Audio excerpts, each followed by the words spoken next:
Hey guys, it's me blabber Tamil. நான் video போட்டு ரொம்ப நாள் ஆச்சுங்க. கடைசி ராயனை பற்றி சொல்லணும் அப்படின்னா, he is one of the most silent and vulgar character இந்த ஃபிலிம். அண்ட் அவருடைய ப்ரெசன்ஸ் வந்து இந்த மூவியை வந்து ரொம்பவே ஸ்டாகனண்ட்டாக வச்சுருக்கு.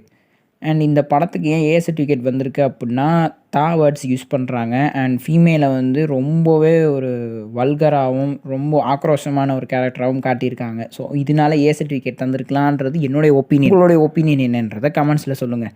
மறக்காமல் கமெண்ட் பண்ணுங்கங்க. ஒரு கமெண்ட் கூட வரமாட்டேங்குது. அதை நினச்சி நான் வருத்தப்பட்டுட்டு தான் இருக்கேன். பட் இருந்தாலும் ஒரு நம்பிக்கை இருக்குது, நீங்கள் சப்போர்ட் கொடுப்பீங்கன்னு.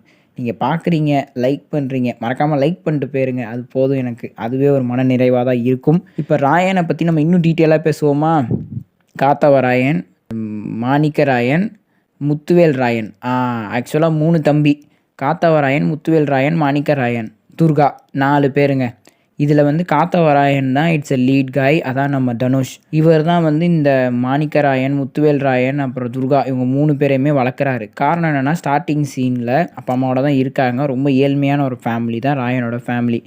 இங்கே வந்து ராயனுடைய அப்பா அம்மாவுக்கு ஒரு குழந்தை பிறக்குது. 4வது பிள்ளையாக பிறக்குது. இதை வந்து அவர் பொம்பளை பிள்ளையாக நினைக்கணும்னு ஆசைப்பட்றாரு. பட் மற்ற முத்துவேல் மற்றும் மாணிக்கராயன் இவங்க 2 பேர் என்ன நினைக்கிறாங்கன்னா, அது ஆம்பளை பிள்ளையாக வரணும்னு ஆசைப்பட்றாங்க. பட் நம்ம ராயன், காத்தவராயன் நினச்ச மாதிரி துர்கா அப்படின்ற ஒரு பொம்பளை பிள்ளை பிறக்குது. அதுக்கு நம்ம ராயன் தான் துர்கான்னு சொல்லி ஒரு சாமி பேரை வைக்கிறாரு. இந்த துர்கா தான் பிற்காலத்தில் வந்து ராயனையே காப்பாற்றக்கூடிய ஒரு ஃபோர்ஸ்ஃபுல்லான ஒரு ஃபீமேலாக வரப்போகுது அப்படின்றது ஆடியன்ஸ் ஆகிய நமக்கு தெரியாது. ரைட்டு, இப்போ பேசிக்கிட்டே இருக்கோமா, அப்படியே நம்ம படத்துக்குள்ளே போவோம். சின்ன வயசில் இப்படி அவங்க அப்பா விட்டுட்டு போன காரணத்தினால், அதாவது அப்பா அம்மா கூலி தொழிலாளி வேலைக்கு போகிறாங்க. பட் அவங்க வந்தாங்களா, எதனால் செத்தாங்களா, இல்லை ஓட்டாங்களா, ஒன்றுமே தெரியலை. ஸோ அதனால் மன உளைச்சலில் இருந்த ராயன் ஒரு சாமியார் வீட்டுக்குள்ளே அடைக்கலம் ஆகுறாரு. அந்த சாமியார் பார்த்திங்கன்னா தங்கச்சியை வந்து விற்க கேட்குறாங்க. அப்போ இதை தெரிஞ்சுக்கிட்ட ராயன் அங்கேருந்து சாமியாரை கொல்றாரு. அதான் அவர் பண்ணுற கொலை. அதுக்கப்புறம் அவர் அங்கேருந்து தப்பிச்சு ஓடி வந்துடுறாரு. அப்புறம் வந்து லாரியில் வரவர் சென்னையில் வராரு. சென்னையில் வந்துட்டு செல்வராகவன் மூலமாக அடைக்கலம் கிடைக்கிது.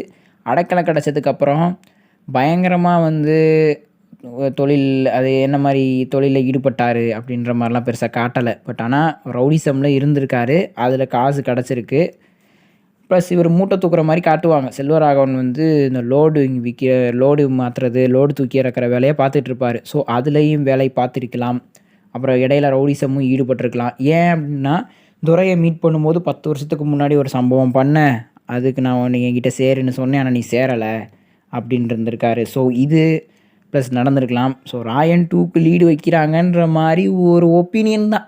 பட் அது இருக்குமா என்னன்னு எனக்கு தெரியாது. பட் ஒரு ஒப்பீனியன் சொல்கிறேன், அவ்வளோதான். ஸோ இப்படி ராயன் வந்து குடும்பத்தை நல்லபடியாக பார்த்துக்கிட்டு தனக்குன்னு ஒரு வீடை எடுத்து இருக்கார். கடை, வீடுன்னு ஒரு நல்ல ஒரு குடும்பம், நல்லதொரு குடும்பம், பல்கலைக்கழகம்ன்ற மாதிரி வாழ்ந்துக்கிட்டு இருக்கிற ஒரு மத்தியில் பிரச்சனையை ஆரம்பித்து வைக்கிறதே முத்துவேல் ராயன் தான். அந்த ஈஸ ட்ரங்கன் கைட். எப்போ பாரு சண்டை இப்படி தான் சுற்றிக்கிட்டு இருப்பான். இது ராயனுக்கு சுத்தமாக ஆகாது. எப்போ பாரு இவன் பிரச்சனை பண்ணுறதும், ராயன் போய் கெஞ்சுறதும். அது கெஞ்சுறதுன்னா முரட்டுத்தனமாக கெஞ்சுவார். உன் உசுரை எடுத்துருவேன், என் தம்பிக்கு ஒன்றுனா நீ உசுரோடு இருக்க மாட்ட அப்படின்ற மாதிரி ஒரு ஆங்கர் டோனில் தான் போய் கெஞ்சுவார். கேட்டால் நான் கெஞ்சி கேட்டேன் அப்படி. ரைட்டு, மாணிக்கராயன் வந்து நல்லா படிப்பார், காலேஜில் நல்லா போய்கிட்டு தான் இருக்கார். பட் இந்த தம்பிங்களே வந்து அவருக்கு ட்விஸ்ட் அடிக்கிறதா இருக்கட்டும், அது ஒரு ட்விஸ்ட்டுங்க. அதை நான் சொல்ல விரும்பலை, ஸ்பாயில் ஆயிரும். தம்பிங்களே அவருக்கு எதிராக ட்விஸ்ட் அடிப்பாங்க. தங்கச்சியே தான் ஒரு பெரிய ஒரு ஃபோர்ஸாக காட்டியிருப்பாங்க. உண்மையிலே செம்மையாக இருந்திருக்கும் அந்த சீன்லாம். துஷாரா ஆக்ஷன் சீனாக இருக்கட்டும், எமோஷ்னல் சீனாக இருக்கட்டும், பயங்கரமாக ப்ளே பண்ணியிருக்காங்க. உண்மையிலே சொல்லணுன்னா எல்லா கேரக்டருமே நல்லா பண்ணாங்க. பட் முத்துவேல் ராயனும் மாணிக்க ராயனும் எதுக்குன்னு தெரில. முத்துவேல் ராயன் வந்து அந்த ஒரு பாட்டுக்காக தான் இருந்த மாதிரி இருந்துச்சு. அப்பப்போ வந்துட்டு போவார், அவர் சண்டை போடுவார். இன்டர்வல் சீனில் அந்த ஐகானிக் போஸ் எல்லாம் நல்லா இருந்துச்சு. துரைன்னு ஒரு கேரக்டர், சேதுன்னு ஒரு கேரக்டர். இல்லை சேது ரோல் வந்து எஸ் சூர்யா அவருக்கு என்ன கொடுத்தாங்களோ அதை பக்காவாக மெயின்டைன் பண்ணிட்டாரு. பட் இன்னுமே அவருக்கு கொடுத்துருக்கலாம், நிறையாவே அவர் இன்னும் டெலிவரி பண்ணியிருப்பார். பட் இவங்க கொடுத்தது அவ்வளோதான். தனுஷ் இவர் எழுதும்போதே ரொம்ப டைலாக் கம்மியாக தான் எழுதியிருக்காங்க. இவரே பார்த்திங்கன்னா சில இடத்துல மௌனமாக தான் இருப்பார். அப்போ டைலாக் எழுதுனதே ரொம்ப கம்மி. நிறையா பேர்த்துக்கு ரொம்ப வளவலன்னு டைலாக்லாம் கொடுக்காம தேவையான டைலாக்கை கொடுத்து படத்தை மூவ் பண்ணியிருக்காரு. அண்ட் ஸ்க்ரீன் ப்ளே பற்றி சொல்லணுன்னா நல்லாவே இருந்துச்சுங்க. பார்க்குறதுக்கு உண்மையிலே நல்லா இருந்துச்சு. எந்த ஒரு லாகுமே இல்லை, போர் அடிக்கவே இல்லை படம். ஸ்டார்டிங்லேருந்து எண்டிங் வரைக்கும் படம் போரே அடிக்கலை.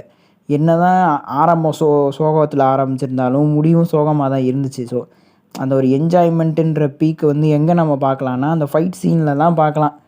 நல்லா அதை ஒரு ஸ்லோ மோஷனில் கேப்சர் பண்ணி நமக்கு காட்டுறது ப்ரெசன்ஸ் நல்லா இருந்துச்சு.